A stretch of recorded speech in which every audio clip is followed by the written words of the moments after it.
Yes. Yeah, well, on behalf of Mr. Sundaram, the founder director of Indian Institute of Public Policy and the International Association of Economic Development, South Asia, an association established by the Universal Peace Federation, who are our co-hosts today, a very warm welcome to this webinar on tackling left-wing extremism, the democracy option. A particularly warm welcome to our distinguished panelists. I would like to especially thank our special guest from Nepal, Honorable Eknath Dakal, who's Chairman of Asia Pacific Universal Peace Federation, former minister from the Nepal government, and one of the earliest, you know, individuals, leaders in Nepal who thought of mainstreaming the Maoists there many years ago, at a time when everyone considered the Maoists to be the other and they were afraid of the Maoists. They thought that they would never come up from underground, etc. And he had a series of exercises under the banner of South Asia Peace Initiative. And I'm very glad that Mr. Karthikeyan is joining us from Coimbatore, because he too was good enough to participate in a couple of our exercises in Nepal. We'll come to that in due course, but thank you again, all the panelists, Dr. Shekhar Dutt, Mr. Manishankar Iyer, Mr. Karthikeyan, I've already mentioned, Dr. Bibhu Prasad, Dr. Subramaniam, and others who are joining us now, many others, friends from India and from outside.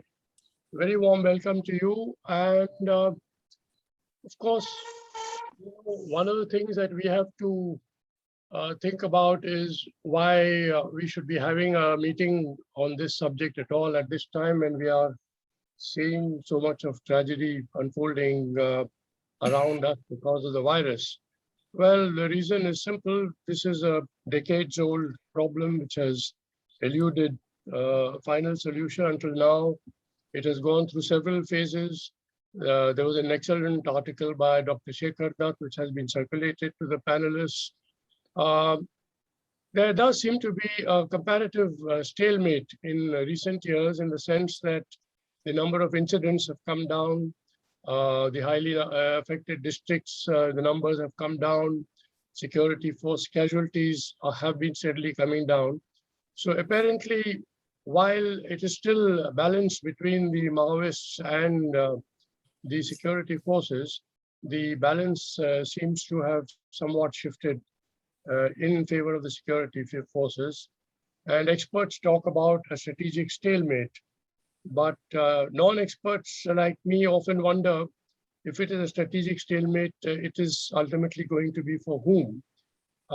Because we have seen in many cases that this kind of a prolonged stalemate tends to favor insurgents rather than the security forces. And just the other day on 3rd April, we had a very tragic incident which showed once again the capacity of the Maoists to strike when they ambushed our CRPF forces and inflicted several casualties on them.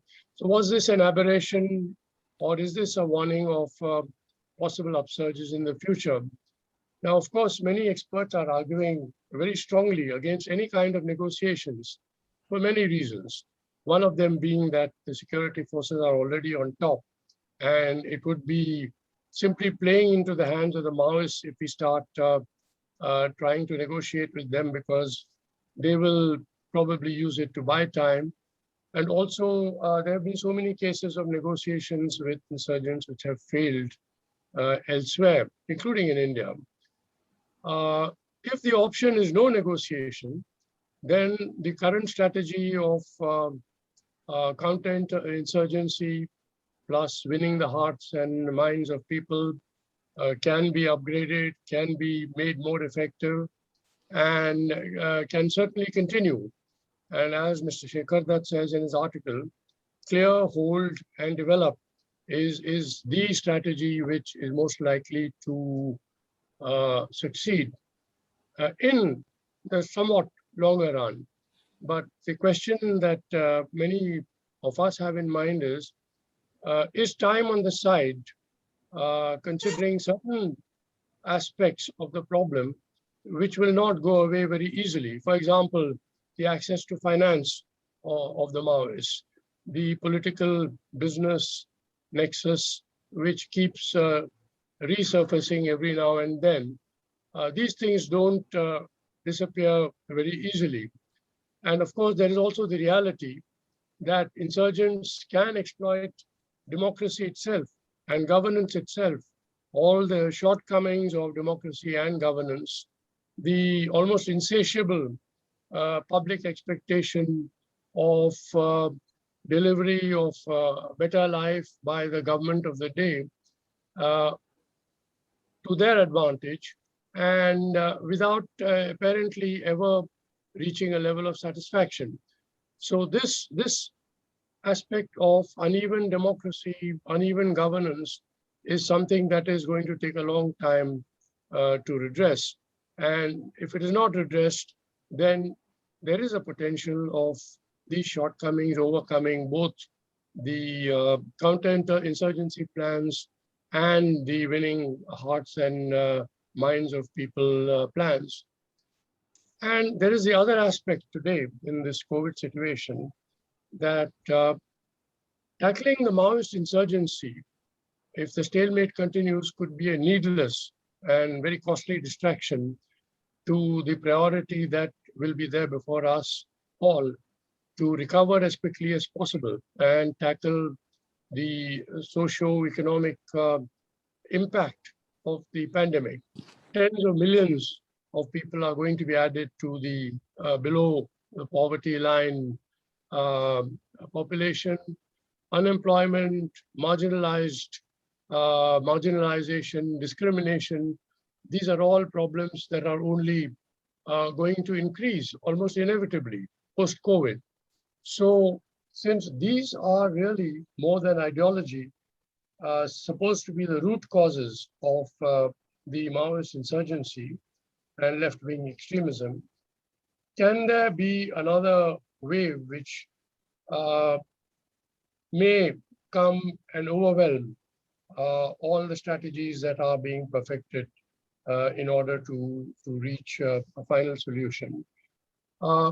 If negotiations are attempted, obviously timing, structure, the core components, and consensus building is going to be the key. And here the role of civil society in consensus building, ending the present confusion in India about policy and intent has to be sort of addressed and fully taken advantage of. And the experiences elsewhere, whether it is in Nepal or Colombia, I know that comparisons are odious and beyond a point, they are a bit irrelevant because each situation is so different in every country. But these examples do give some pointers at least. And I'm not thinking about the present political turbulence in both the countries I mentioned, Nepal and Colombia. That is not the point. The point is that ultimately political empowerment did bring about the mainstreaming of the Maoist insurgents. And that brings me to the point that Manishankar Iyer has made in a recent article, which was really the trigger for this exercise, where he said, quote, "Empowerment of people can lead to a humane and lasting solution. Because if you have self-government, then people will not have to choose between the Maoists and the government." And I thought this is something which we should dwell on. And I'm so glad that Honorable Eknath Dakal is here because, as I said, irrespective of the chaos that you see in the political situation in Nepal today, it's a double whammy there, as they say. There is the epidemic, the pandemic, plus a political crisis, which is not going to end very easily. In spite of that, he has very kindly joined us. So without further ado, just before I end, I was reading in the headline, one of the headlines in today's paper, that 10 Maoists had been killed in Chhattisgarh. And this time the security forces are not celebrating. They are actually very worried because these Maoists have been killed by the virus. And the Maoists are mingling with villagers to whom this virus is going to spread very easily, is spreading easily. So this is a grim reminder that the virus does not differentiate between them and us. And this is true of the Maoists as much as it is true for everything else. And that human security is a seamless whole. So with that particular thought, I now want to begin our discussion.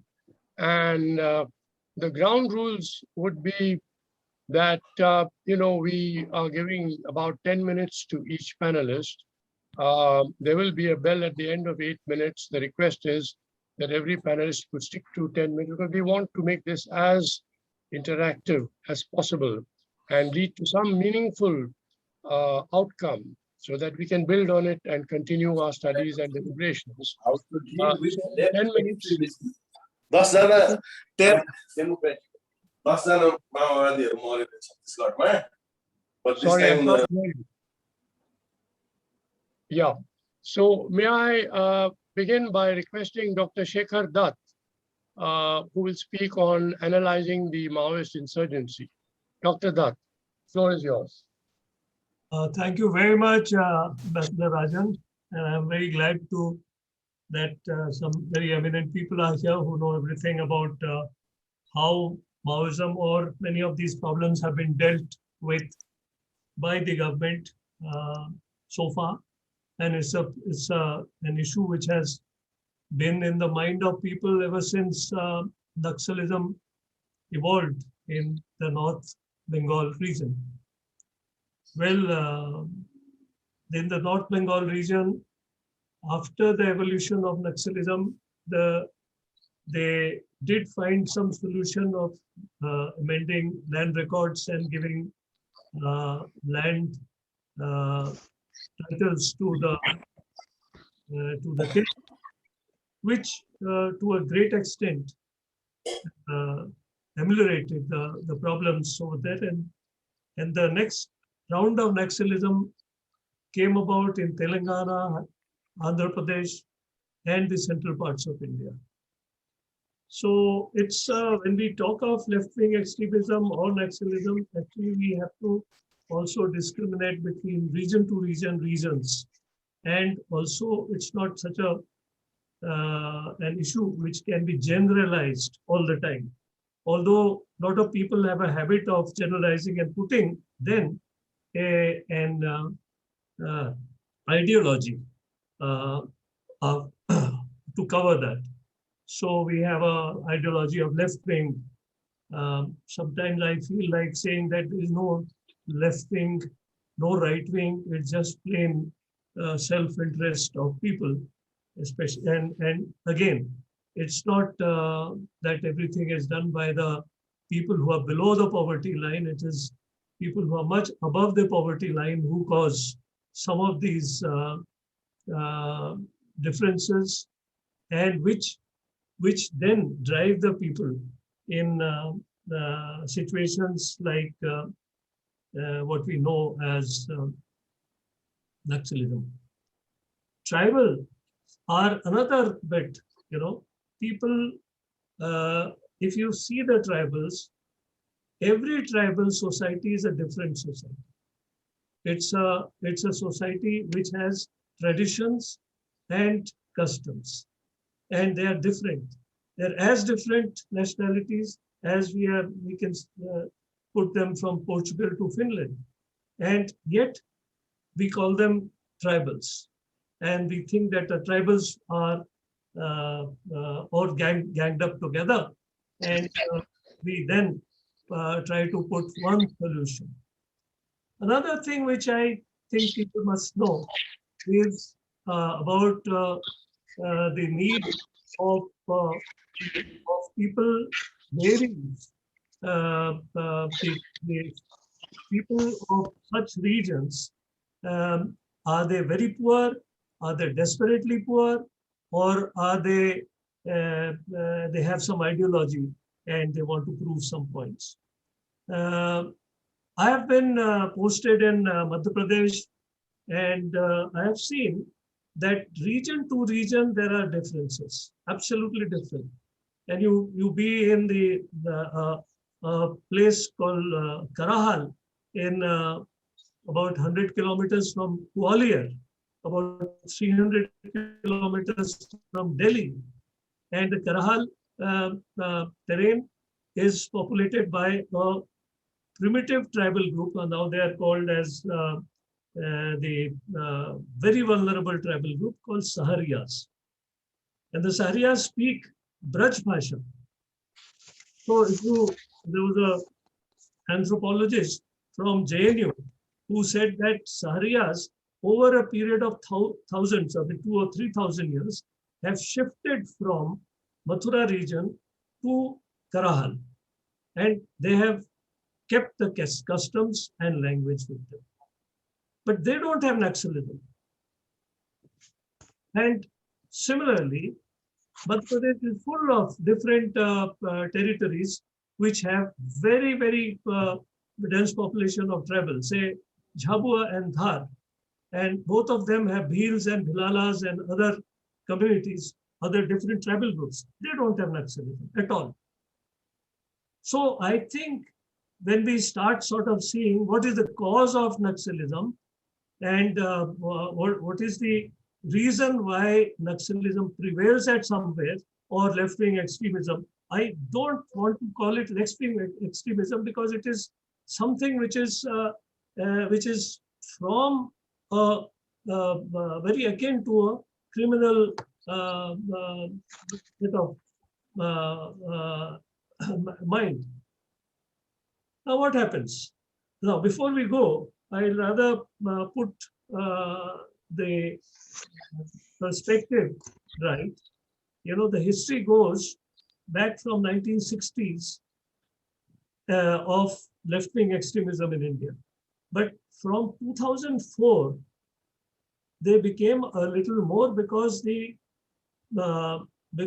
so-called intellectuals of the communist parties or communist parties of India, they joined together. So it was a merger of three erstwhile outfits: Communist Party of India, Marxist, Leninist, and the Maoist Communist Center, that is MCCI, and the People's War Group. All these formed Communist Party of India Maoist, CPI Maoist, and that gave a kind of a political boundary to all these people. Now, organizationally, Maoism has a well-established hierarchy with a Politburo, central committee, and regional bureaus, which further runs down to sub-regions, district areas, villages, and amorphous groupings such as Sangam. These are geographically spread all over India. This kind of an organization or a study of this organization really helps the police because they think that they are fighting against an organization. Whereas it can very well be amorphous little groups all working for different purposes at different regions, and their target is police. Why? Because they have to have ammunition and rifles, guns and ammunitions. The guns and ammunitions of almost every one of them are the ones which they have looted from the police.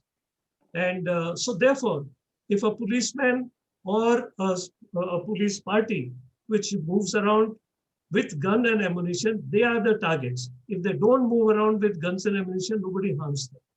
So the whole this thing is that a few gangs of different groups, and they strike at some places or the other. Now, in terms of strategic plan, Maoism wishes to first consolidate itself. Now, this is the desire of the chaps in the top, who will sort of want to have some plan. But we have seldom seen any of these plans materializing, because it cannot be that there's a pan-India objective and a pan-India game plan. These fellows are not working with some game plan which is pan-India. There's a very, very local, and then again, they have this thing that some places, especially the Naxalbari movement, was peasant movement. The other places are tribals in different regions, and they have different kind of wars or grudges. Now, one thing which I would like people to understand, I don't know how many of the people over here have been actually have seen the tribal life in Bastar, tribal life in Raigad, tribal life in Dhar, tribal life in Jhabua. Now, tribal life in Bastar is a fairly is fairly rich. In fact, it's very rich in natural resources, and they have not been at all. They have not felt that they can earn their livelihood outside the region where they are in. So there is no palayan from Bastar. Palayan means people go in search of food. Now you must have seen UP, Bihar, Jharkhand and all those places. In fact, even from Jharkhand, they are not tribals. The palayan, the chaps who do this are the ones who are rural society which derives their income or livelihood from agriculture, which is because of very small holdings and very small and a very poor marketing. The farmers have to go, or the rural workers have to go out in search of work. It's not the tribals though. Tribals live in their own little world, and they have their own patch of irrigation because they are not consolidated in one village, one large village or something. They are dispersed and they can live off the land. So I think people must know these kind of things. Without knowing, all tribals are grouped together. Whereas Dhar and Jhabua tribals of Madhya Pradesh, Western Madhya Pradesh, and similarly Gujarat, they don't have that kind of, it's a dry place. So they have to go in search of jobs, and they are usually found in the road works and all that. So that is there. But again, I mean, if you put the left-wing extremism, and we are very fond, in fact, way of describing or analyzing, then you put in the maps and you put a red color and all that. But nobody has actually pointed out that the red color somehow does not go to some of the tribal areas. And those tribal areas are like Dhar, Jhabua, Gwalior region, and some of the Rajasthan areas. Why? Because the places don't have natural resources. Why? Because the forests are not thick. Why? Because the forests don't have non-timber forest produce, which can be marketed and which can be of real good amount of. I don't know how many of you understand or know that the tamarind which goes into the 8-to-8 sauce made in UK actually originates from Bastar, because Bastar grows 30% of India's tamarind, and tamarind is very highly required in sauces. Now, like this, very large number of minor forest produce are there. Now, the places where there are nothing like this are the real poor places. And why are the Naxalites not there? Dhar, Jhabua, there are no Naxalite. Udaipur, there are no Naxalite. The Gwalior or Saharias, Morena, there are no Naxalites. Why? It is because there are other kinds of parasites which are earning the livelihood and money from these areas. These persons are huge mining firms who mine coal, manganese, iron ore, and all that. And they are also in the Bastar and all these regions where you have Naxalites. And because there's a lot of heraferi, there are a lot of stealing. People are given somewhere around, say, X amount of excavation, but they do Y, and the Y might be double than that. And the mining officials and the politicians and everybody are linked up with this. So the so-called left-wing extremists, they are also extortionists. And they extortion a good hefty amount. Just like ASU and ULFA used to extort, used to do this in the tea gardens. So many of India's good firms make peace with these extortionists and give them money. It's a state within a state. The RTO writ doesn't lie outside some of the areas, and the truck walas, when they go from pan-India, I mean one place to another, Jammu and Kashmir to Assam, they have to keep on paying these chaps because they give a better service than the other chaps who are supposed to give. And so this is the kind of thing. It's a state within a state which organizes or which is the reason for this kind of a. But I would urge everybody to please understand. If you map the LWE areas, how many such tribal areas are left out? And then if you see the places which are left out, then you will find that they are ones where there are no natural resources. And it is because of that, nobody bothers about it. Not even Naxalite, not even left-wing extremists, not even the commissars and the CPI. Everybody concentrates upon where there are natural resources. Now, if natural resources are taken, from who is the chap who's going to have a loss? It is the state. Because, again, all the tribals who live here in those areas don't own the land. They don't even. My apologies, if you could just conclude in a minute or two, please. And you can continue during the discussion when we have it. So all the tribals who live, they don't own the land, neither they own the timber. So therefore, they have to live on the non-timber forest produce. And I think we have to understand the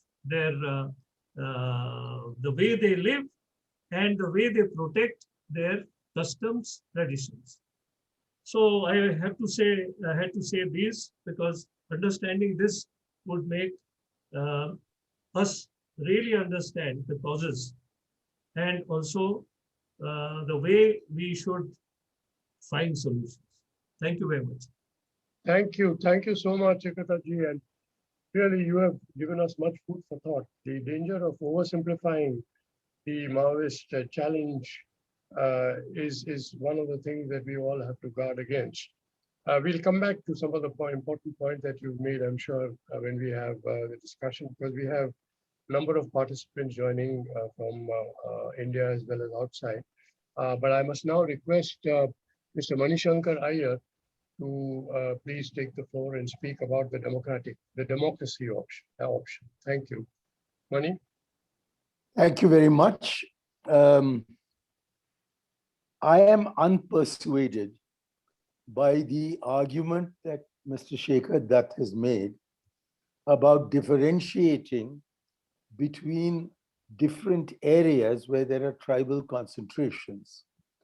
Not because he's wrong, in fact, he's completely right. And I am perhaps the only one here, other than Shekhar Dutt himself, who's actually been to all the areas that he mentioned, because the Prime Minister I was working for was very interested in going to these tribal areas and I had the opportunity of accompanying him.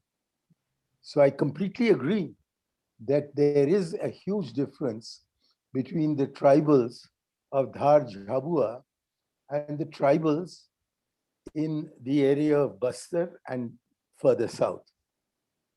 There's also a tremendous difference between tribals in different states.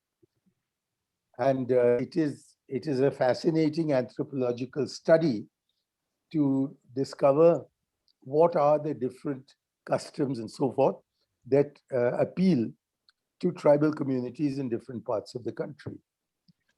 But what unites them, what brings them together, what brings a kind of commonality among them, is that whether they live in resource poor areas like Rajasthan and northern Madhya Pradesh, or whether they live in resource rich areas like Bastar, the tribal, almost by definition, is very poor and is very vulnerable to exploitation by those who are empowered, either financially or politically or both. And it is not surprising at all that it is in the resource-rich areas like Bastar that Naxalism is thriving. Back in, I think it was in 2005 or 6, Prime Minister Manmohan Singh said that Naxalism is the single biggest internal security threat to India. And it is an achievement of the security forces that the number of districts, which was then about 200, which were Naxal infected, has now decreased to under 100. That is the result of police action. But to still have 90 districts in independent India, which are Naxal affected, is to recognize that while the police action can mitigate the problem, it cannot remove it. And for non-police action, we don't have to negotiate with the Naxalites or kill them wherever we can find them. All we have to do is to follow the Indian Constitution and to follow the Indian law. And it is disturbing when one hears someone like Shekhar Dutt and perhaps others who are on this panel not even mentioning this legal instrument, which is called in its entire length, the provisions of the Panchayats Extension to Scheduled Areas Act, and is more often referred to by its acronym, which is PESA.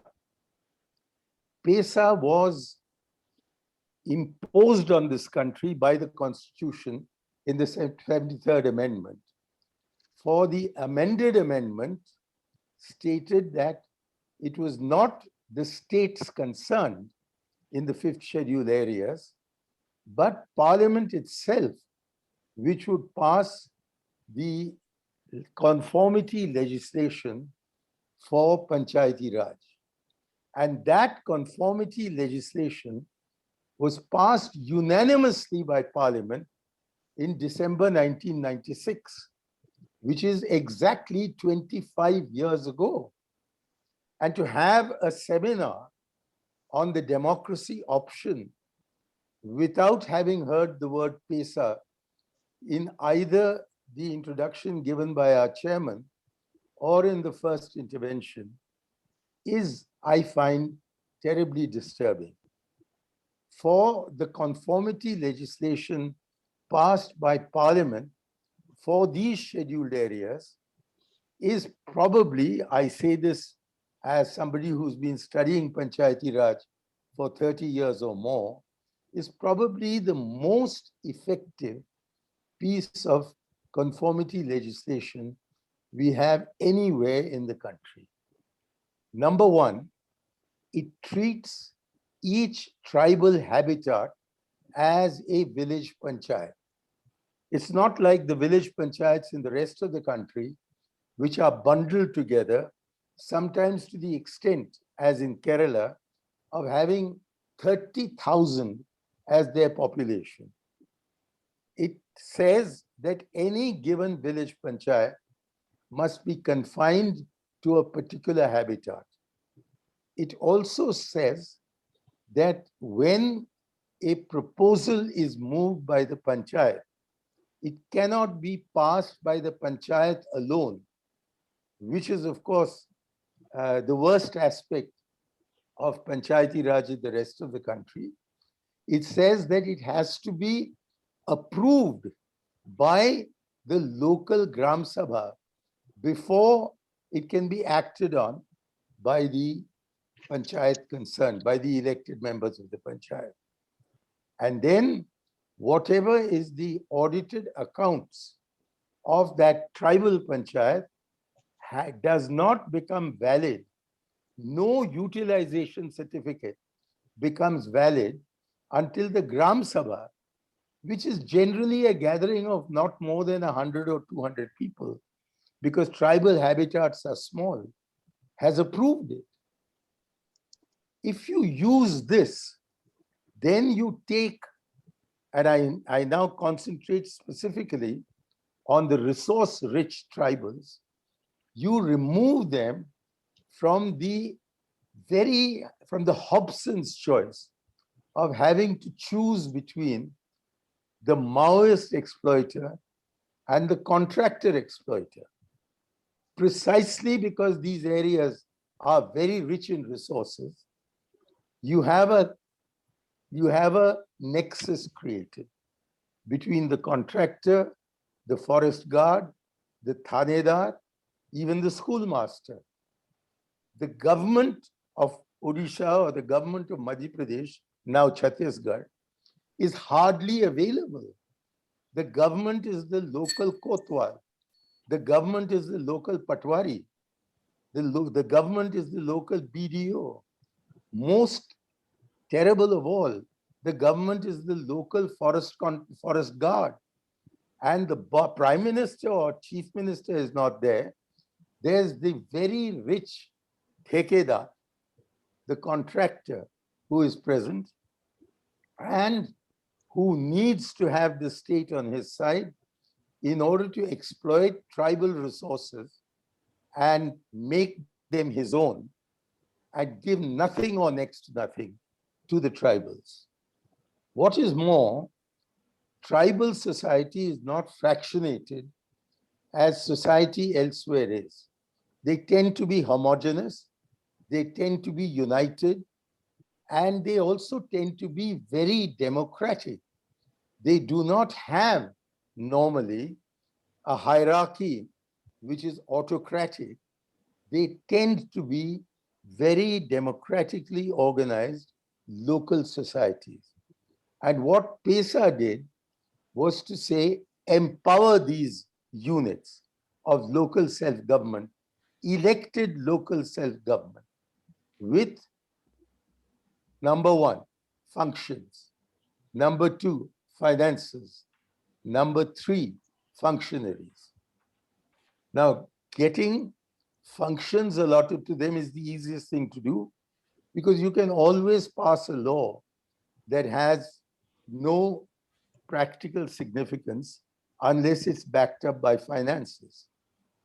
And even the finances of the central government alone, which are put into CSS, that is centrally sponsored schemes, which the Modi government has been attempting to reduce, but which still stand at nearly 100, give crores and crores of rupees that should, according to the Constitution of India and according to the PESA law, be in the personal possession of the panchayats of India.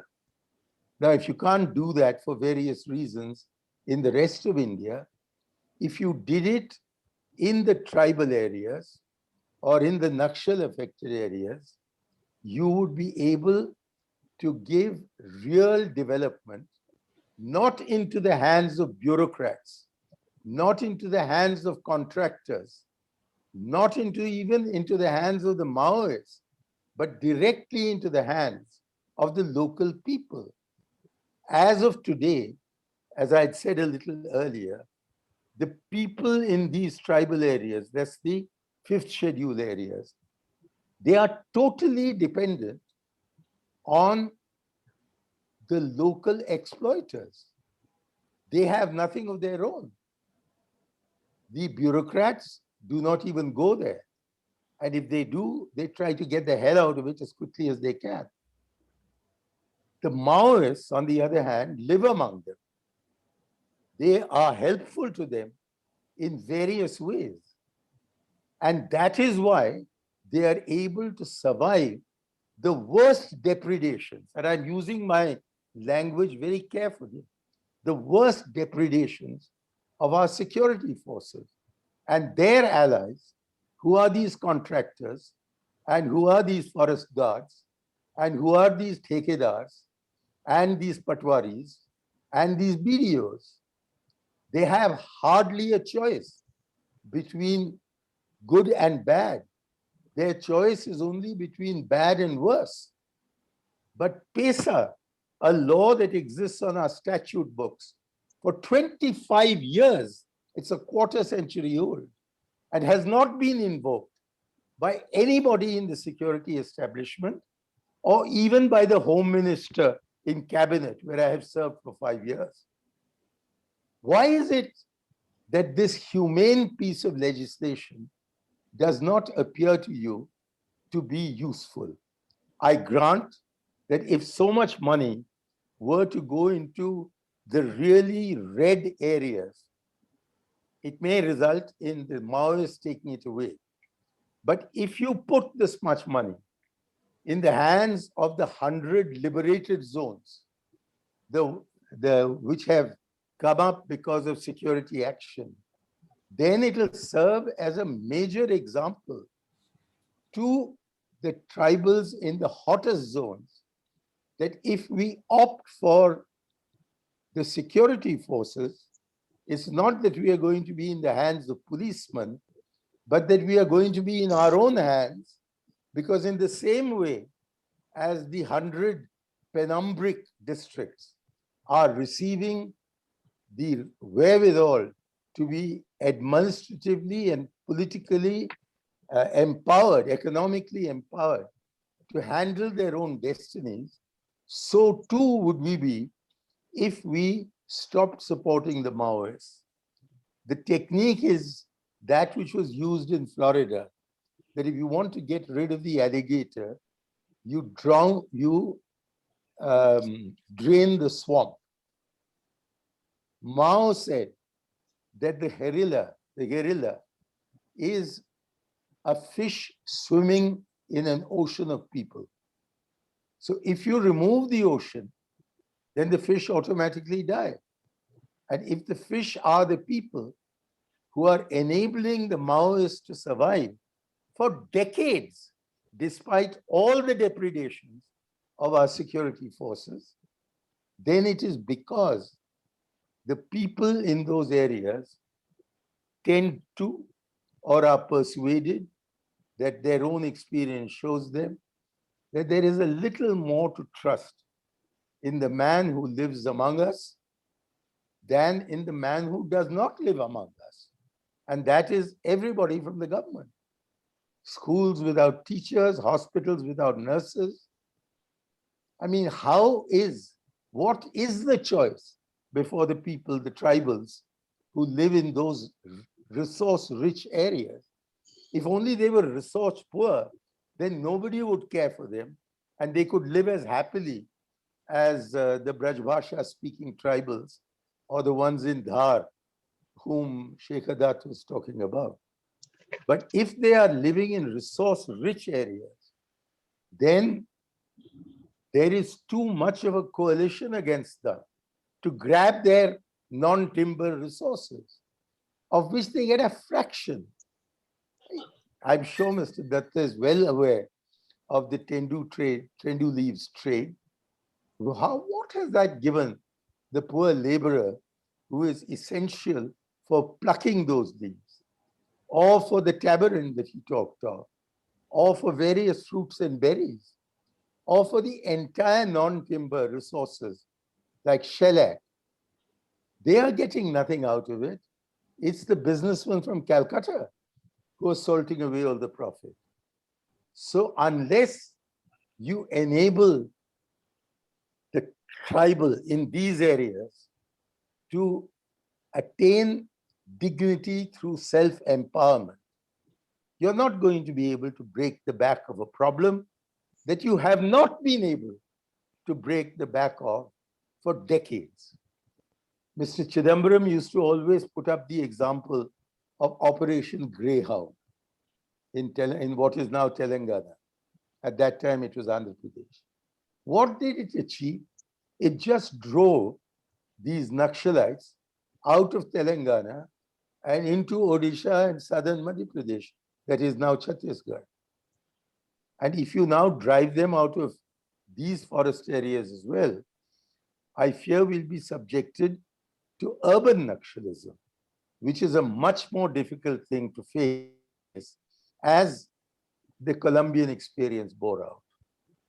So my plea is that there it is on our statute books. I'm not asking for a new law. I'm asking for an old law to be implemented by the government. I'm not even asking the state governments to come into it. They are obliged to have conformity legislation for PESA, which is a central act. They have the resources.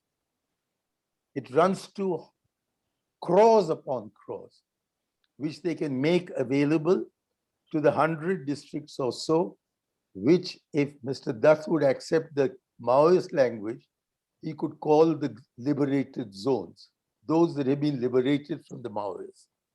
And if we implement PESA sincerely in those 100 districts, then the others will automatically come around. But if the central security forces and the state security forces together, along with the traitors that you are recruiting through Salwa Judum and other movements, are seen as part of the oppressive state machinery, then no tribal in his senses will support you. So therefore, my plea in one line is that we have a constitution, we have a law that derives from that constitution, we've had it on our statute books for 25 years. For God's sake, implement it. And if you implement it while still undertaking your police action, we may get results.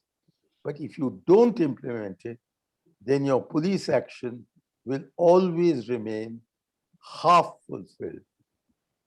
Thank you. Thank you. Jai Thank you Hind. so much, Mani. You made some very, very important points, very practicable, very, very practical and achievable. The only mystery is why PISA has not been activated so far, but I think we'll be discussing that in a little while, along with all the other important points that you've made. I must now turn to Honorable Eknath Dakal to shed some light on the role of civil society and how civil society can sort of create the kind of environment where some of the points and very constructive suggestions that have been made could really be taken up and pursued. Simply, some of the ideas that could come from the very daring attempt that was made in Nepal several years ago, which led to some really historic results at that time. Eknathji, the floor is yours. Thank you for joining us. Thank you very much, Ambassador Rajan. So can you hear me? Yes, please continue. Yeah, also I have shared my screen, so I hope everyone can see it.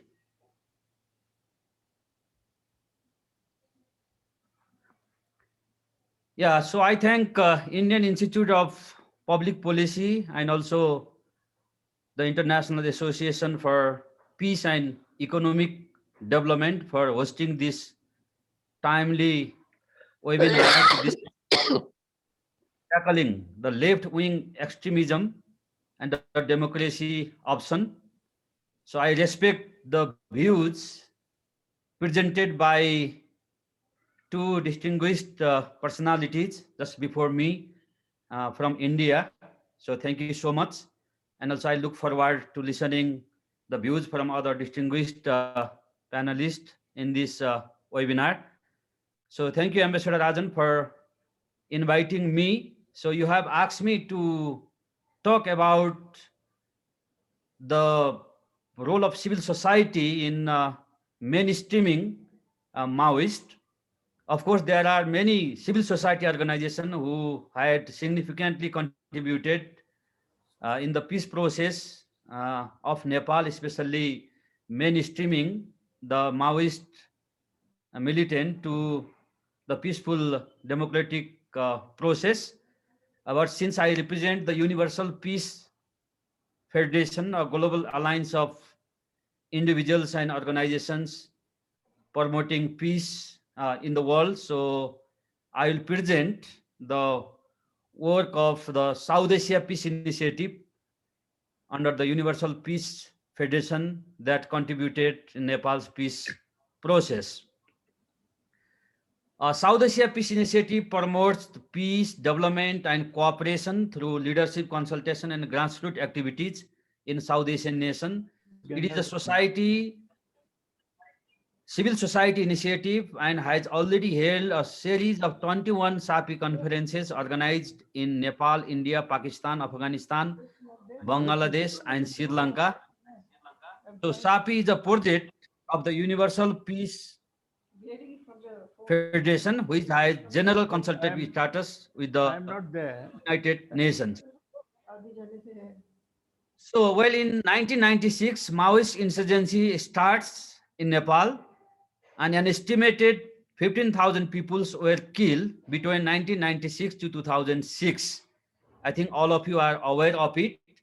And in order to really helping from civil society side, mainstreaming the Maoist insurgency, the UPF established the South Asia Peace Initiative. I'm so grateful to Ambassador K.V. Rajan from the first conference to till present time, we are working together in this project. The first project actually we started from Lumbini, the birthplace of Lord Buddha, because we really wanted to talk about non-violence. So that's how we thought that Lumbini could be the best place to initiate this initiative. And we discussed about innovative approaches to peace through responsible leadership and good governance. And then in this way, continuously we had 21 series of conference. The second conference, we talk about South Asian conflict and non-violent option. We had the honor to welcome Mr. Tushar Gandhiji from India. He came and he gave his experience and wisdom about non-violent option. And third conference, we discussed about regional conflict in South Asia, the human dimension. Again, the scholar from both India and Nepal, we gathered together and discussed. And the fourth conference, we discussed about human rights and human responsibilities in conflict and post-conflict situation. I'm very happy to see our sir, Sri D.R. Karthikeyan in this webinar. So he was our guest of honor during this fourth SAFI conference, along with our Ambassador, Honorable Lilambar Acharya, who is the current ambassador of Nepal to India. He is also part of the fourth SAFI conference. So while we are supporting from civil society side, giving the forum both left wing and also the parliamentary political parties, then the peace process began. The historic comprehensive peace accord signed by Prime Minister Girija Prasad Koirala and Maoist leader Prachanda during that time in 2006. So that really the start of the Nepal's peace process. And SAPI continued to organize program to really enhance the peace process. The fifth conference, we discussed about the role of national and international civil society. And here officially the representatives of the Maoist, one of the senior leader, he came and joined. Actually, until that time, they were still kind of semi-underground. Followed by this, Ambassador Rajan is here, and myself and some other friends, we went to see Chairman Prachanda and also the deputy leader, Dr. Baburam Bhattarai, we briefed them about the civil society initiative of the SAPI conference, and they also really excited and they wanted to participate. Since then, Maoist has been participating every SAPI conference. This is the 6th SAPI. Again, we discuss about the civil society level, national and international perspective. The 7th conference, we discuss about the challenges of governance for sustainable peace. And then 8th conference, we discuss about the building the trust and reconciliation, because without the trust and reconciliation, we cannot really make success of the peace process. And in the 9th SAPI, you could see here, we invited the diplomat from 7 Asian nations. Our foreign minister presided this program. We had the diplomat from Pakistan, from India, from Bangladesh, Sri Lanka, from South Korea, from Philippines. So they all participated and contributed our SAPI event. And for the 10th SAPI, we discussed about promoting human security through transformational leadership, common challenges of South Asia. Again, you could see here, all political parties of Nepal, actually, they have participated. And also Ambassador Rajan is here almost in every conference. For the 11th SAPI, we were invited in Afghanistan by the Vice President of Afghanistan. We went there and we also introduced about the civil society initiative in peace process. And then for the 12th SAPI, we came back to India. We had a conference in the Civil Service Officers Institute, and we have distinguished personalities, including Mrs. Tara Gandhiji was there in our 12th SAPI conference. Followed by this, we gave the report to BJP leader, Honorable Rajnath Singh, and he also really appreciated. For the 13th conference, we came back to Kathmandu again, the Achieving Meaningful Democracy in South Asia, Challenges and Prospect. You could see here all political parties of Nepal and also few representatives from India, they participated. And for the 14th conference, Realizing South Asian Dream, Democracy, Peace and Development, it was presided by the former Prime Minister of Nepal, Dr. Baburam Bhattarai, and also many leaders from India. Also, we came together. It's not only political leaders, but also the religious and spiritual leader, intellectuals. We come together to discuss about this peace process. And for the 15th SAPI, Sustainable Peace in South Asia, New Strategies for Better Tomorrow. Actually, this program was presided by the former Prime Minister, Honorable Madhav Kumar Nepal. We also had some BJP MPs participated from India. And then many media coverage. During that time, we also have 18th SAARC Summit. You could see here Prime Minister Modi ji and also then Prime Minister of Nepal, Sushil Koirala ji in the picture. And for the 16th conference, the increasing challenges from extremism to democracy, similar topic today, issues and responses. This conference was presided by the current Prime Minister of Nepal, Honorable Sushil Koirala during that time. And also many political parties leaders, they joined. Also from India, Honorable Bhagat Singh Koshari, the BJP leader, he also came and spoke to this conference. And then, so during that time, Nepal promulgated the new constitution on September 20, 2015 by the people elected Constituent Assembly. That is also one of the goal of the peace process. And we continue for the 17th program. We discuss about recent development in Nepal, Indo-Nepal relation, the way forward. So I'm very happy to see Honorable Mani Shankar Ayerji. So he was one of the distinguished speaker for this SAPI conference. And then for the 18th conference, we went to Sri Lanka. We had a program over there. You could see in the picture. Also, we briefed to the President and Prime Minister of India. And for the 19th SAPI, we went to Islamabad in Pakistan. We had a foreign minister and many dignitaries from Pakistan. We also introduced about the SAPI initiative in Pakistan. And finally, for the 20th SAPI, we went to Dhaka. Our program was presided by the Speaker of Bangladesh, and many leaders, they participated. We also had well coverage in the media. And then finally, the 21st SAPI, actually, just last year in May, under Ambassador Rajan's initiative, we organized Rethinking South Asia's Future in Post-Coronavirus World. This was the virtual conference. Again, we have distinguished leaders from all South Asia participated. So I'm come to my conclusion because my time is 10 minutes. I am already in over 9 minutes. So I'll conclude with this slide that South Asia Peace Initiative successfully promoting fruitful dialogue, and it works with all governments and UN agencies, and SAPI assisting actors of peace to be more effective in conflict resolution and peace building. And SAPI provides an effective civil society and neutral platform to discuss critical challenges in more cordial and informal atmosphere. In this way, this become a great tool to promote the soft power diplomacy in track to diplomacy. So Ambassador Rajan, I hope that because of time, so I cannot explain more. So I just went through quickly. This picture actually several parliamentarians from Nepal, they are also joining with me today. Also, some distinguished professors like Dr. K.B. Lokaya, Professor Sriram Prasad Upadhyay, they are also joining with us. So I'll conclude here, Ambassador Rajan. If anything, I'll contribute in our discussion. Thank you so much. Thank you so much. I think the most important point is that the Maoists who were underground were initially very, very suspicious, and others were also very suspicious about them. And they thought this whole exercise was just a plant by the then powers that be to try and somehow trap them. But when they found that the conferences themselves were placing them in a setting where everyone was discussing their problems and their desire to overcome mutual distrust, they also began to attend the conference. In the beginning, they wouldn't speak, they just listened.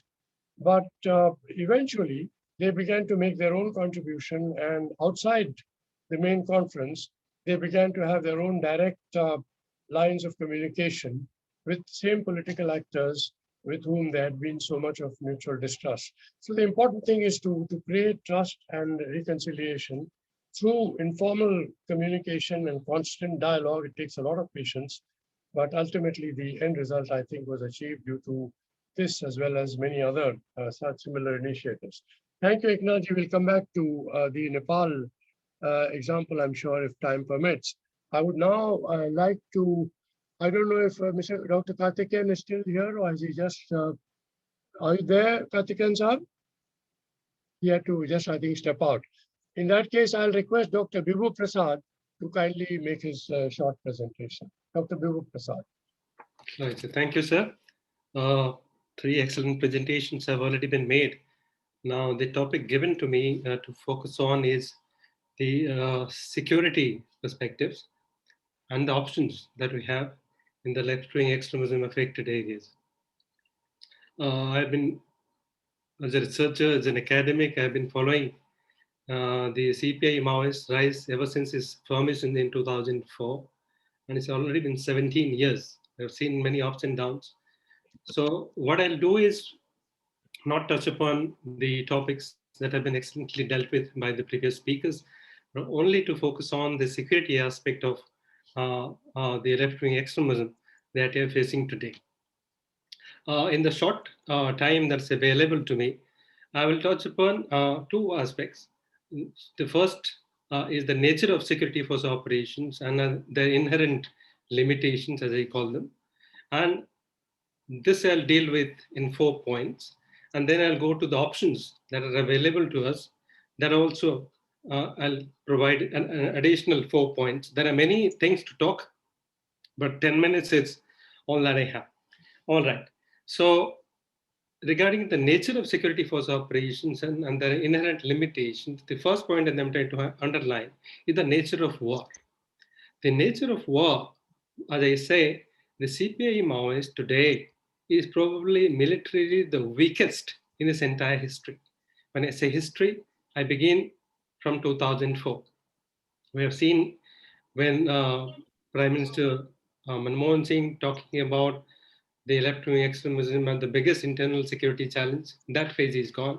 Today, we are talking about an insurgency and extremist movement that's confined to core little small areas in various states and with a cadre strength of about 6,000 to 8,000. There was a time when the armed cadre strength of CPI Maoists was in the excess of 20,000. So it's a tremendous climb down. and that's an achievement for the state. So it's a militarily weakest outfit. In the past years, the outfit has lost several cadres, as you are aware, and has been cornered. So basically, the state's war today against the CPI Maoists is against an adversary that is primarily seeking to preserve and protect itself from the onslaught of the security forces. They are based in core areas, ungoverned spaces, as you call that, liberated zones, as you may call. One of the places very well known is the Bozmad in Chhattisgarh and Maharashtra. But there are so many ungoverned spaces in each of the states where the LWEs or the left-wing extremists are present. The fight against the remnants of insurgency or the weakest of the CPI Maoist phase is proving to be an arduous task for the state of India. We have been talking about the weakest phase of CPI Maoists for the last 4 to 5 years. But there we are, we haven't really moved. Once in a while, we have these big attacks. Everybody's attention is turned into the media headlines. And then a couple of weeks later, everybody forgets about it. The Maoists are there, the security forces are there, and the operations and the challenges go on. So the CPI Maoists may not have been extremely successful in expanding itself at the moment, but they have been terribly successful in protecting what they have at the moment, basically the core areas where the military strength is based. So not just the state of affairs give them an enormous sense of safety, a future to look forward to, maybe they'll be able to expand sometime. But the key operational challenge for the state is that the likelihood of security force operations failing in those areas, in the core areas, is more.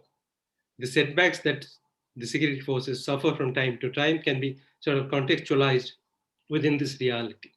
They are cornered, but the corners are not eroding further. The second aspect that I'm trying to deal with is the government's approach as annihilation of the extremists as a solution model.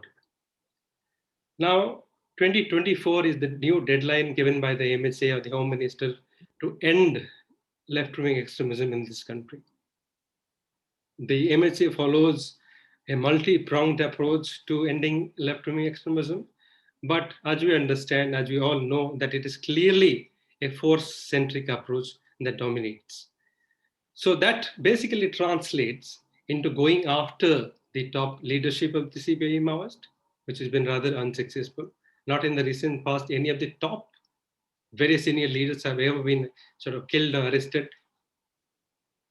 They are targeting the so-called urban Naxals, which for me is a non-existent phenomenon. There are fake surrenders, there are fake encounters at the villages, and basically the entire operation seems to be managing the narratives, which is sort of a very fanciful idea of the current government in the various domains, and it is translated into the anti-LWE phase as well. So there are basically two major flaws in this approach. First, the annihilation strategy, killing terrorists to end terrorism, has never worked anywhere. You look at the history of the world, insurgency of the world, you have never killed and solved an insurgency or terrorism anywhere in the world. So if it's not happened anywhere in the world, I don't know why will it happen in India. And secondly, imprisoning civil rights activists, university professors, journalists, or encountering or organizing surrenders of fake Maoist cadres is equated as with neutralizing armed cadres of the CPI Maoist. This very well provides a false sense of triumph, even as the military strength of the CPI Maoist remains more or less intact for the last 4 to 5 years. The third point I'm trying to make is what I call is the war by proxy.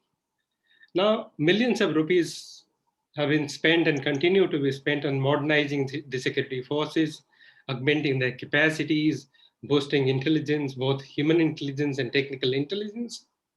Close to 80 battalions of central paramilitary forces, or what we call the central armed police forces, are deployed in various left-wing extremist affected areas. However, the operations carried out by the security forces, both the central forces and the police forces, are yet to attain a level of professionalism that you would have expected for the last 17 years. The reasons? We have essentially a bunch of novice soldiers, a bunch of security forces who have not been trained adequately. I'm not talking about the paramilitary force. I'm talking about the essential vigilante groups, or something called the DRG, the District Reserve Guards in Chhattisgarh. The District Reserve Guard is the former surrendered Maoists or the erstwhile Salvajudum group. That's apparently is leading the movement. So most of the fatalities that you see in the recent past are from the DRG, not from the CPRF, not from the CRPF, not from the CAPFs, not even from the state police. So here basically we have a problem of incomplete intelligence. No protection is provided or no compensation is provided to the police informers in the villages. There is absolutely no accountability of the planners of operation who are sitting in the district capitals, sorry, the state capitals or in New Delhi. There are advisors who have been continuing for ages together. Nothing happens to their tenure, even if the operations go around or 30 or 40 security forces got killed. Basically, the axe falls on the junior officers and everything is forgotten. The Home Minister goes and says, we'll take care of the thing, and the sacrifices will never be forgotten, but that's not all that we have. And the fourth aspect is what we call the politics of war. The until left-wing extremism operations, security force operations, essentially remains political, which means that in terms of deployment of the central forces, reimbursement of the security-related expenditure by the MHA, other forms of support that should have been provided by the center through the state governments with regard to the development projects implementation essentially remains political. I'll give an example. In the wake of the government of India's decision to abrogate Article 370 in Jammu and Kashmir, 10 battalions of central military forces were diverted from Chhattisgarh to Kashmir. In spite of repeated reminders by the Chhattisgarh government, they haven't really come back or redeployed. The MHA's approach to left-wing extremism in Chhattisgarh was much more benevolent during Mr. Raman Singh's tenure rather than Mr. Baghal's tenure. So it remains a political war, and I'll sort of stop there. So what I have now is 4 options. Again, I have a lot to talk, but I'm limiting myself to 4. If you ask me the moot question that is it possible to solve the left-wing challenge, extremism challenge within the next 2 to 3 years? Yes, it is possible, provided the official approach factors in the need to undergo some changes. Now, what are the changes? Now, the problem that we have is that in spite of the repeated optimistic assessments by the MHA or the Home Minister or other authorities that the CPI Maoist is probably the weakest, this nature of the security force operations remain the way they used to be stuck in time in 2005, 2006. We are not fighting against a weakened insurgency. We are assuming that the insurgency is still at a sort of the strongest point, and we are going after everything that we assume is strengthening their cause. So the SOP, or the standard operating procedure of fighting extremism, has to be different from the one that tackles a powerful outfit. The second 2 point is that the state's approach cannot rule out the options of peace talks. This government seems to be sort of has some allergy towards peace talks with us. There have been up to a number of occasions when the Maoists have given some kind of a hint that they are willing to sit on the table and to discuss their ideas. I have no idea why the government is so unsure about taking it up and trying to figure out what the Maoists really want. Can we sort of extend or explore an opportunity to sort of talk? Let it fail, let it succeed, let's see what's going to happen. The third point is that security force operations against the CPI Maoist has to be a professional war. I'm not talking about a just war. I'm arguing that it should not be a dirty war. So there are many aspects to it, but in some it cannot be afforded to remain a dirty war. There were several accusations against the CPI Maoist about oppressing the tribals, but security forces do not fare better in this regard. In the remote corners of Dantewada, Mr. Iyer talked about this in briefly. In the remote corners of Dantewada or Sukma, the security forces appear to be the replica of the Maoists. They are feared, they are never respected. They are not seen as protectors, but as essentially as violators of the basic tribal rights. That needs to change. And the last point that I'm trying to make is whether security force operations should accompany or precede developmental approach of the state is an unending debate. The problem of restarting developmental work in areas cleared by the extremist presence remains a major shortcoming of the state's anti-LWE approach. I think it's time that we judge the state's progress vis-a-vis the extremists, not just by how much area has been cleared by the security forces, but to what extent the reach of the civil administration and its delivery capacity has expanded. That's how we need to judge our progress. I'll stop here, sir. Thank you. Thank you, Mr. Utre. Very important points from the security perspective. I think it's a bit of a mystery again that when, as you say, the Maoists are at their weakest point after so many years, there is obviously a chance, however slim, to reach a kind of a peaceful resolution and end this problem. That there is so much of stress on an excessively muscular approach. But we'll hopefully come to that when we discuss this. I would now like to request Dr. Subramaniam kindly to make his presentation.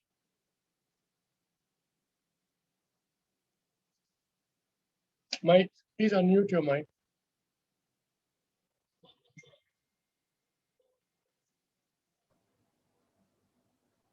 Hello, can you hear Yeah, me, everybody? you can hear me, please. Thank you very much. I am delighted to participate in this very, very important discussion on the nature of the Moist problem and the solution for it. And I have written a longish paper which is distributed for participants to read and comment. But my own assessment, there are two sides to the problem. One is the nature of the problem, how we define it and how to solve it. Could you speak a little louder, Mani? We can't hear you, sir. Please. Okay. I feel that there are two sides to the problem under discussion. Number one, the nature of the problem, how it is defined. Number two, what is the solution? Whether it can be done at the solution can be sorted out at the national level or at the local level. In my view, my views are expressed in the paper which I have circulated. I have heard with interest so many good suggestions coming out from Nepal and other places, and excellent studies have been done. My own understanding is that India, if it wants to solve the violence of Maoists, we have to respect the Indian Constitution. The Constitution has certain basic features. There is the preamble, then the fundamental rights, then the directive principles of state policy. These are the core of the Indian Constitution, and any attempt to deal with the Maoist violence have to respect these core ideas of the Indian Constitution. That has not been followed so far. Therefore, Maoist violence is likely to increase, and the danger it poses to the state of India is also real. But my own feeling is that we cannot describe it, Maoism, as the biggest security threat to the Indian society, not at all. I think the bigger threat to Indian society today is a serious attempt being made by certain forces, in political forces, which are trying to undermine the secular structure of the constitution and introduce a new sort of structure. That is a much more serious danger. And therefore, I think we'll have to sit down and talk about it in a much more concerted fashion and try to solve how the Maoist violence can be dealt with. There is, I have my own paper has been circulated because of the limited time. I'm not able to deal with the whole thing, but I would like to turn to the second part of the problem. That is, how do you resolve the moist trouble? My own assessment is that we have to go by dealing with the problem at the state level, not at the central level. So state level, we have had very good attempts made by academics and social activists to solve the Maoist problem. In fact, dialogues have been held. In one state, for example, Andhra Pradesh, there has been an initiative taken by civil servants, retired former civil servants, and social activists and Maoists. They've come together in a group, and the tripartite group have had discussions, and the discussions have been reasonably successful in Andhra Pradesh. I do not know why we cannot follow, decentralized approach to the problem of Maoism. For example, the Chhattisgarh case. I think what we need to do in Chhattisgarh is to invite people who are involved locally, and local initiatives have been taken to discuss the problem and to solve it. I don't know whether any effort has been made so far to do that. That has not been done. The other point I want to make is the Planning Commission of the Government of India. They brought out a report, very solid, serious, and important report called Development Challenges in Extremist Affected Areas. I am not aware how this report has not been discussed at all in Parliament or in the state assemblies. Now, this is a report which has to be taken up seriously. And this report is available very easily in the, internet. You just soft copy can be downloaded and read. This the topic of the title of the report is called Development Challenges in Extremist Affected Areas. It's a very solid report, and I think we need to read it seriously and take action. I know that in this report various suggestions are made, particularly the role of the police. The report states the method chosen by the government to deal with the Maoist phenomenon have increased people's distrust of the police and consequent unrest. Protest against police harassment is itself a major instance of unrest, frequently leading to further violence. The response of the Maoists has been to target the police and subject them to violence, which in effect triggers a second round of the spiral. Now, the rights and entitlements of the people are elaborated in the Constitution and the laws of the land. The administration should not have waited for the Maoists to remind the state of its obligations in respect of social justice. That has not been done. The weaker subject sections do not have much faith in the police. All these things are reported very seriously by the report on development challenges in extremist affected areas by the Planning Commission. And this report has to be taken very seriously, and it's a tragedy that this report has not been adequately dealt with. Now, we can now, I like to turn to the other aspect of the problem, how to solve the problem. And I want to say that the experience in Andhra Pradesh has been extremely interesting and important. In Andhra Pradesh, a former retired civil servant, he, along with some of his colleagues and comrades, invited for discussion the Maoists and the state. And the tripartite discussion took place in Andhra Pradesh, and the results of the discussions are recorded in the papers. The recorded report is available, and the report has been studied carefully, and the discussion should take place. And that has not been done so far. I don't know how it cannot be done. It should be done, and the detailed discussion should be taken. And the government of national level discussions are not going to help. It has to be a local level. Various states are affected by the Maoist problem. The central tribal belt, Chhattisgarh, and Jharkhand and so on. Every state should have its own arrangement for dealing with the Maoist problem and to discuss the problem and also to resolve it. And I think there are possibilities of doing it successfully, provided the government of India agrees to it. But unfortunately, today the government of India has its own solution to the problem, using excessive force. That is not going to be very helpful. So I think that we need to set up working groups, and the working groups have to go into it in a detailed fashion, and the discussion should take place seriously. Therefore, I think I'll stop my presentation at the moment, and we'll go ahead with other papers. Thank you. Thank you so much, Mani. May I give a couple of minutes to each of the panelists to sort of make any comments that they would like to about what they've heard from the others, and then we can take in some questions if there's still time. Mr. Shekhar, would you like to say something? I would say that what Mr. Mani Shankar Iyer referred to as PESA, and certainly, I mean, the tribal society is a very comprehensive, unified society.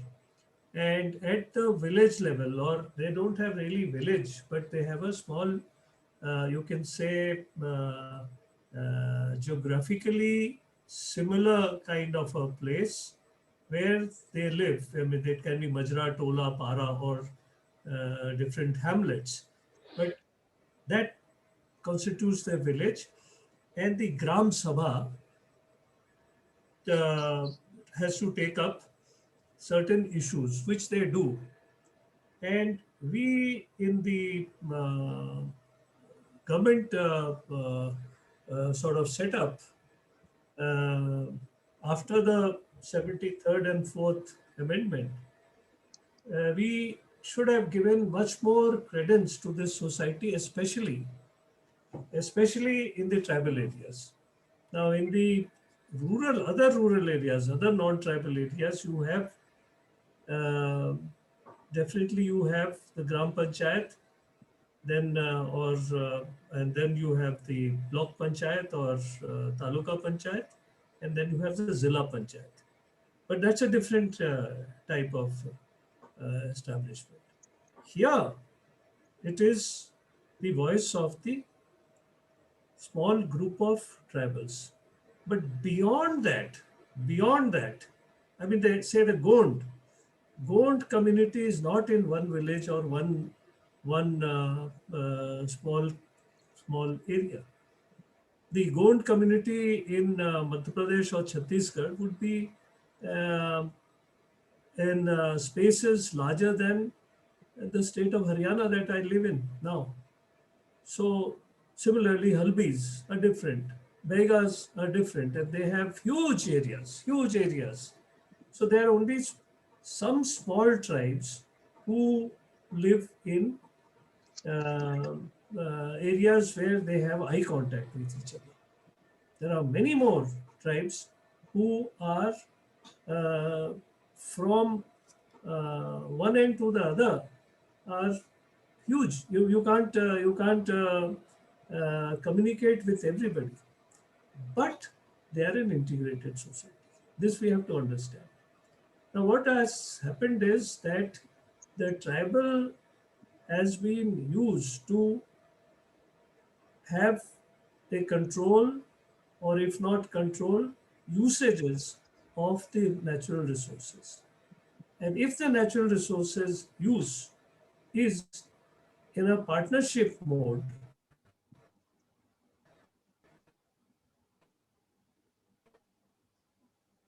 then the tribal benefits, this has to be not by accident, this has to be brought up by design. We all know that President Bush's ancestors were at a dreary old place in Texas, which didn't have much say irrigation or crops, and then you have oil inside, and the persons who are staying there have a right to exploit the oil. Similarly, in the Gulf countries, the Arabs who are in desert, but if they find natural resources, they become a partner. So like this, in India, we require partnership of the natural resources, just like those people who are living in riparian and good agriculture places. They own the land, they own the right of getting water from the river and all those things. So similarly, the tribals should have, and we have to get the tribals that kind of uh, uh, feeling that the natural resources which are there are with the tribal society. Thank you. Thank you. Thank you so much. Mani, would you like to say something? There's already a question for you as to what exactly should be done to,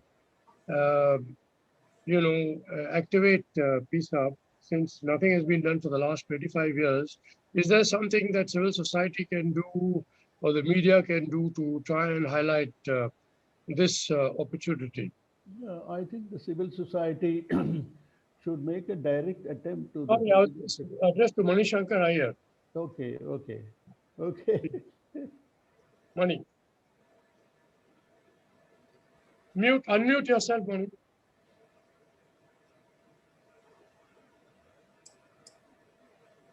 Very briefly to respond to to Mr. Datta's point, the provisions for panchayats in the in the tribal areas include taluka panchayats and district panchayats.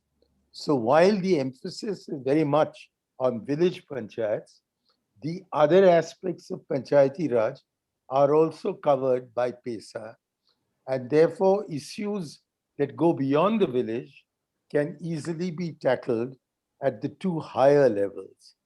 And therefore we can take into account the kind of conditions that exist in Abujmar or others areas of Nakshal influence, where advantage is taken by the Maoists of geographical spread.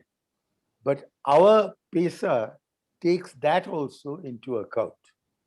Now, insofar as the other point is concerned, which we just heard, I would only say that one thing that civil society activists can do is to take the matter up at the High Court and then the Supreme Court level. If they were able to do what neither the central government can do against state governments or state governments against the central government, which is to point to the legislation that already exists and demand that it should be implemented, then we may get a lot of activity. I have often attempted to incite civil service or civil society organizations to undertake this legal route, which is used so effectively by human rights activists, but not by Panchayati Raj activists. And if they were to do that, then maybe the state governments can be brought to heel. At the same time, I did, when I was minister, attempt to create an incentive fund, both to get states to devolve better and more, as also to ensure transparency in the transactions, financial transactions of the panchayats themselves. And in one meeting in Washington, I was offered by the president of the World Bank $1 billion, and it was rejected by the government of India. So if only we could incentivize states to devolve and incentivize panchayats to be more transparent in their dealings. And that will not be a problem in tribal areas because, as I said in my initial introduction, these tribal areas have very homogeneous and almost classless societies. So we should actually begin in the PESA areas and not end in them. Conformity legislation, is it not there? And many states don't yet have it. The activists should demand that it should be done by the state governments. And where conformity legislation is there, activists should demand of the judicial system, that whatever is the law in that state, it should be implemented by the state, and the state should be held responsible if it is transgressing the law. Thank you. Eknathji, I'd like to request you for any comments that you might have. There's also a question for you from one of the participants saying that the Nepal experience that you have shared about SAPI should be of great interest in India also, in removing the perception that the Maoists are going to always be the enemy of stability and development and the enemy of the state. But the question is there a danger of the Maoist insurgency coming back because of the reported shortcomings in governance and political instability in Nepal, number one? And number two, whether, since it is a top-down sort of effort which has come from above, the new constitution, etc., is there really a federal sort of underpinning at the grassroots level which will sustain the peace that has been achieved with the Maoists? So if you can address this also in the course of your comments, I'll be grateful. Thank you. Thank you, Ambassador Rajan. So this is really enlightening, listening various panelists. So I think in Nepal, government compromised with Maoists when they realized that they are too big to be defeated because they conducted parallel governance. And also the compromise was made when the players of the peace process have realized that Maoists are political forces because at one point government declared Maoist as a terrorist, and then so our constitution doesn't allow to basically to meet or to discuss with terrorists. But through various informal and formal negotiation and dialogue, Maoists also, they demonstrated their sincerity, and then when we realized that they are political forces, they really want something good, changes in the society, and then negotiation was made. Well, about the future possibility of future insurgency, I think in every country, especially in third world countries, always there any form of kind of insurgency, as long as government is not inclusive, as long as there is corruption, as long as there is inequality, there is no inclusion. I think any form of insurgency is possible there. But in Nepal, one of the spirit of Maoists recently also came to the peace process. Prime Minister KP Oli has managed to bring one of the spirit of the Maoist also to the peace process. So actually right now, we do not have any kind of insurgents group in Nepal. It is kind of complete peace situation, but different kinds of problem are emerging. I'm sure you are following the news of the recent political development in Nepal. But at the same time, I do also have some question to our Indian panelists that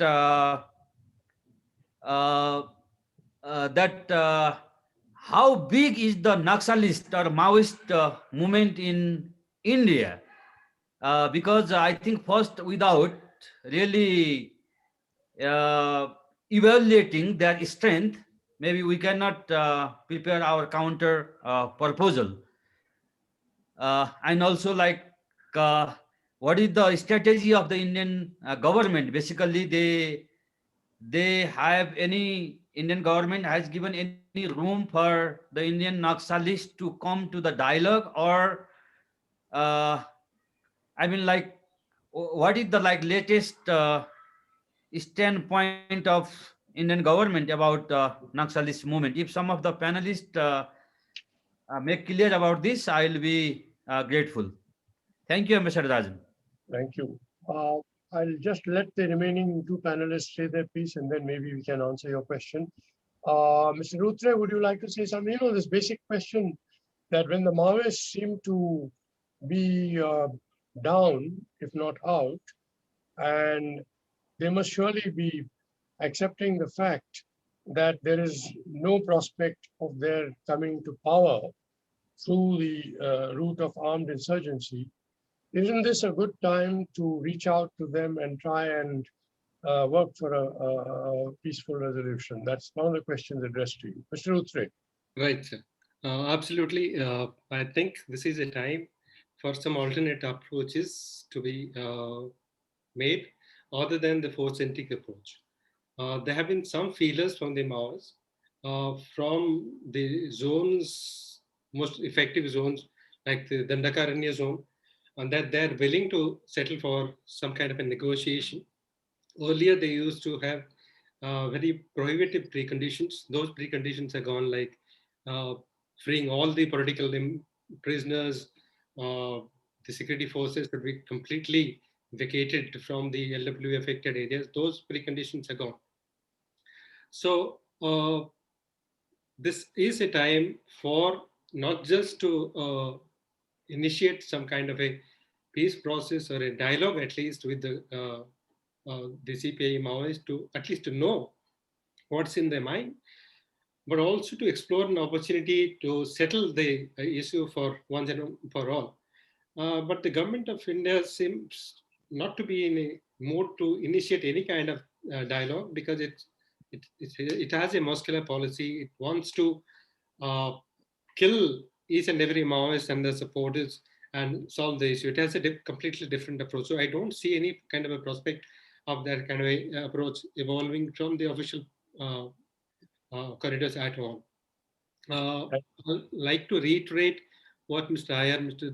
Dutt said, that the tribal society is not just a divided society, but it's an extremely brutalized society, a fractionalized society, not just because of their inherent sort of composition, but also the kind of torture, pain they have undergone, both from the Maoists and also from the security forces.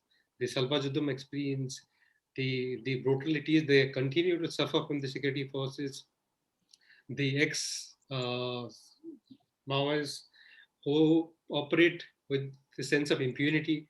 So they clearly need a healing touch, and they clearly need the carrying arms of the administration. And PESA is certainly one instrument that can be taken care of. It will take a long time, but there is no harm in trying. At the moment, that's all I have to say. Thank you so much. Thank you. Yes, Mani, yours. Mani, the other Mani. Mani Subramaniam, yeah. Well, I agree with the previous speaker that the present government is not in a mood to settle the problem with the Maoists. They want to use military force if necessary to suppress the CPI Maoists. Therefore, the possibility of talks with the Maoists and the government at the central level appear to be weak. But at the state level, it is possible that some of the states can negotiate with the Maoists at the state level and try and bring peace to the state. That's possibility there. Thank you. Honorable Eknathji's question, either Mr. Dutt or Mani Shankar Iyer or both, if you would like to just answer. Which question? Eknathji, you had a question that you had asked the Indian panelists. Yeah, I'm asking that has the Indian government I know that how big is the Naxalist movement in India? Has become really national movement, or they are just concentrated in certain kind of area? And also, what is their real what is government assumption that what is the real motivation of these Maoists? Are they really political forces, or they really non-political kind of terrorist, or what is the kind of Indian government view? So that was my question. They are Mani. certainly not an all India political force. They are limited to certain pockets of the tribal areas in central India, and the movement, as also the reaction of those suffering, is that these are localized problems. And therefore, I think the solution that has been suggested, that we should decentralize negotiations with these people, is the right one. And if along with that, in these pockets, you were to ensure that there was the empowerment of the people in financial terms, in administrative terms, then they would themselves reject the Maoists, because the Maoists cannot match the financial strength of the central government. But if the central Yeah. government does not trust its own people and prefers to crush the people instead of answering their anxieties, then of course we'll continue to have this problem. I am afraid with the present government of India, there is no hope whatsoever of a non-militarized reaction. And therefore, I think it's going to get aggravated rather than solved. Thank you. Unfortunately, we're running out. I have a little point. Yeah, please, brother. You know, when we deal with the tribal society at every place, and so also in case of rural society, we tend to, wherever we are, if we are headquartered at a state headquarter, or if we are headquartered at a national headquarter, we think of the global, the national, or the state ethos. Now, can we ever get the universal primary education done to the local, absolutely local person who's at the hamlet without resorting to a teacher who can understand what language or what dialect is that person speaking? Now, many places I have found that even our officers, they organize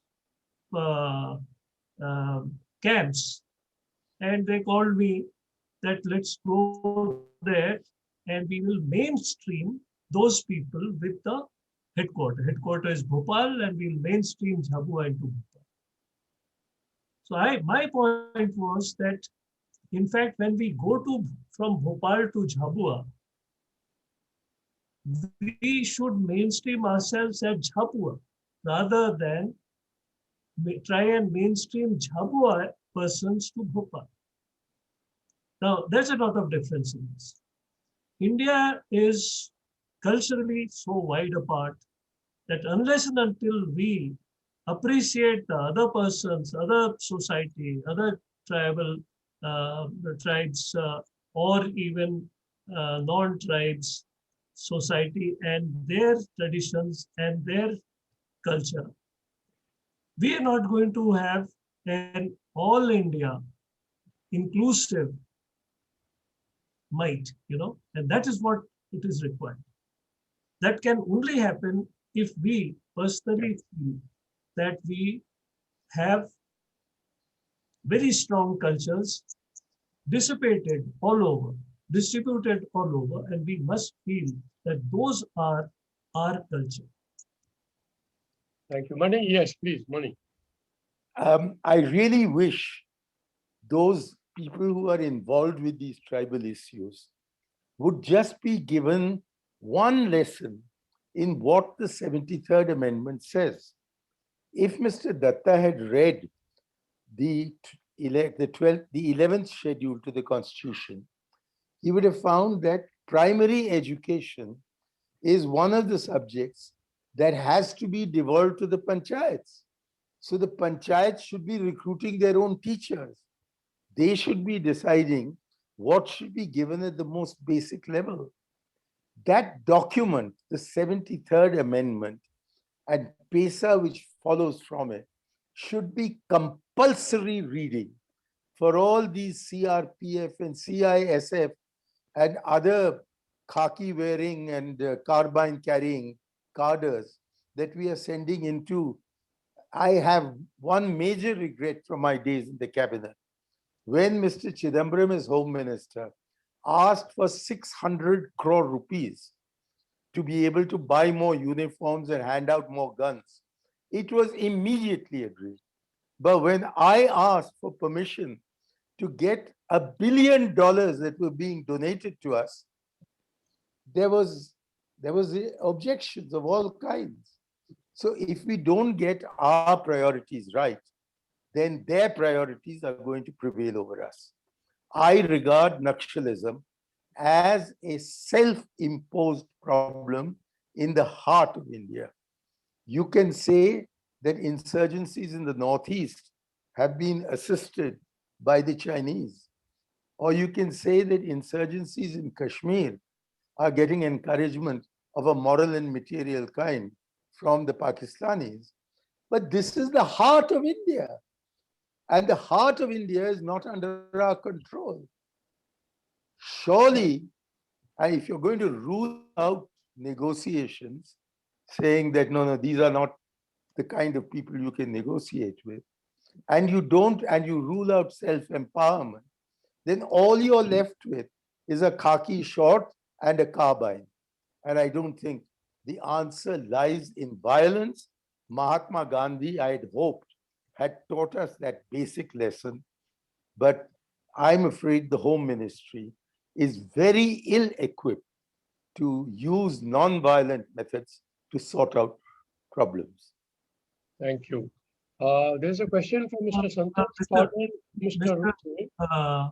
Ambassador Rajan, I just want to clarify. You see, what we did in Madhya Pradesh, and it would be of interest to Mr. Manish Shankar, that we evolved Shiksha Karmi Bharti Niyam, where the Gram Panchayat selects the Shiksha Karmi, and his jurisdiction is in the schools of that Panchayat. And we got it approved by the Supreme Court, and so that nobody can say that this is not to be followed.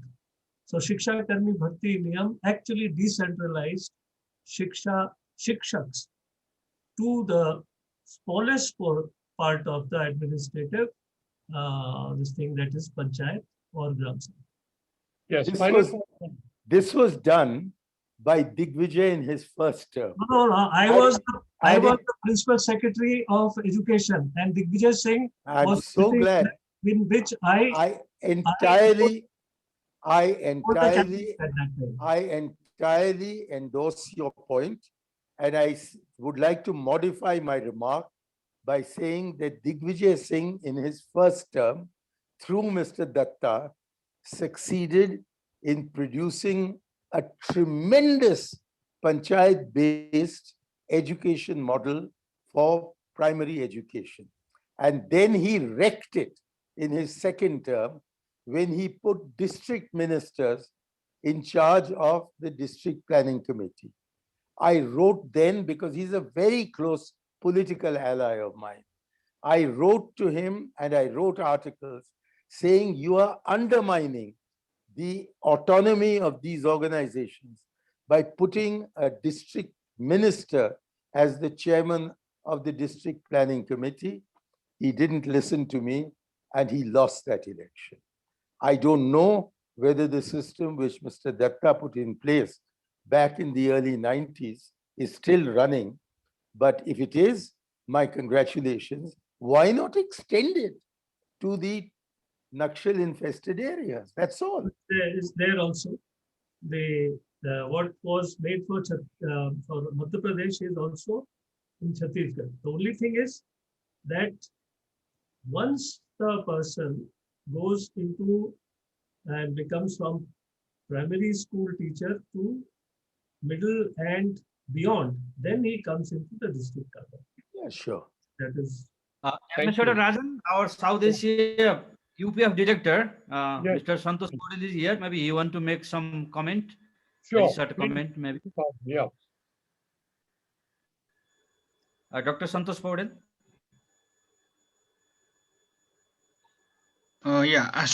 Thank you. I think it's already a long. So we enjoyed hearing a very intellectual debate and conversation. So actually, it's not lovely to hear both left or right extremism. When we hear all the ideas from you all, so we really feel that there is a big hope. And today debate, we learned that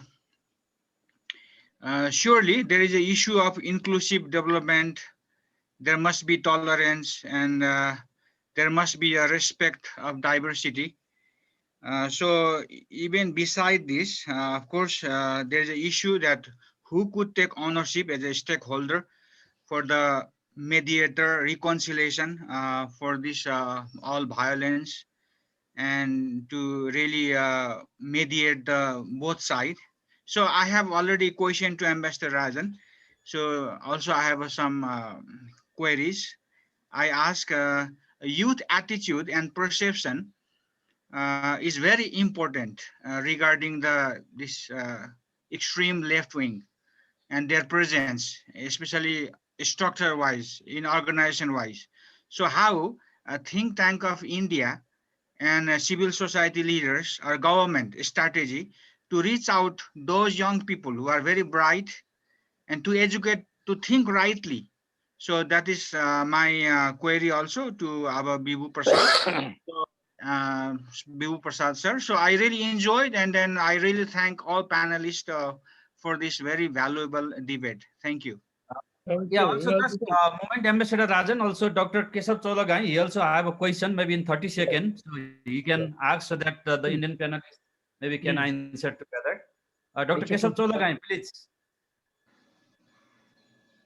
Yeah, namaste. Namaste to all. And it is a very interesting program, and I also appreciate all the SAPI initiative, which was initiated by the Universal Peace Federation. And at present, when we are talking about the left extremists in Nepal and India, particularly at times in India, it is a very big problem, and we can address this extremism to solve it. So the reconciliation, we can use our traditional ideology, yeah, Vedic ideology, including the Aryabharta. So I am also highlighting the knowledge of the Aryabharta and the Swaraj. Yeah, this is the Swaraj is very popular in Nepal and India also. If we will raise the issue of the Swaraj, then the indigenous people, tribals will feel that they are also. They will feel that the very good attitude toward the government, to the civil society, who are the trying to understand the indigenous and the tribals issue. So we have to highlight the ideology of the Swaraj in India, particularly in India, to solve the tribal issue and the left extremism and all other kinds of extremism. Also, it may be solved for the principle of the Swaraj. Thank you. Thank you. Thank you so much. So unless there is any other question or point which somebody would like to make urgently, I think we'll have to conclude this session. I don't think we have time, unfortunately, to accommodate any more questions. So let me just thank all the panelists and all the participants in today's very interesting and very lively discussion. I'll now request Mr. Sundaram to make his concluding remarks. Sundaram? Thank you, Ambassador Rajan. And it was, I think already few panelists have already left. But anyway, it was really an interesting and informative discussion. But also, what we all know that the way that things are going is not really hopeful, and it is unless otherwise the government changes its direction, we can't be optimistic. But Anyway, I don't want to take much of your time, and I want to thank Dr. Shekhar Dutt, Mr. Mani Shankar Iyer, Mr. Bibu Prasad Rutre, and Dr. Subramaniam, and especially Mr. Eknath Dakal and UPF for jointly organizing this webinar. And thank you very much. Thank you. Thank you again. Thank you very much, everyone, and look forward to being in touch as we follow up on the discussion today. The entire proceedings have been recorded. We are going to make a report, and we'll try and distill from that report some of the very important points that have been made by all the participants. Thank you so much. Thank you. Very much. Stay Thank safe. you. Stay Ambassador, safe. thank you. Congratulations. Thank you very much, everyone. Thank you. Thank you. Thank you.